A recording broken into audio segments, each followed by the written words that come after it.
bidea ezaguna zuten bai gazteek eta baita kamioizaleak ere, inguruan egiten du lana batek, eta auzokidea da bestea, baina gaur arrotz bilakatu zaie, Galdakaon Bekiako industriagunean gertatu da ezbeharra. Usain dugu zerbait, eta izan da hori gasolina. Eta atera gara balkoira eta ikusi dugu dana, eta izan da... Motorrean zijoazen bi gazteek eta kamioiak elkar jo dute. Hemos ido en ruido y de repente nos lo ha quemado, la gasolina quemada. Eta motorra lehertu eta su hartu du. Hemos visto el panorama, hemos bajado y a ver qué se puede hacer. Lurrean etzanda gelditu dira bi gazteak. Gurutzetako ospitalera eraman dute bat eta bertan hilda 15 urte zituen.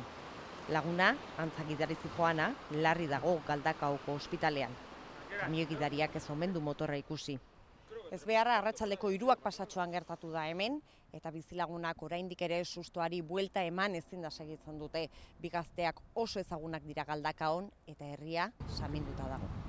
Alkatea bera ere oso hunkituta omen dago eta ez du hitz nahi izan, baina bi gazteen familiari doluminak helarazi nahi dizkie. Ertzaintza gertatutakoa ikertzen ari da.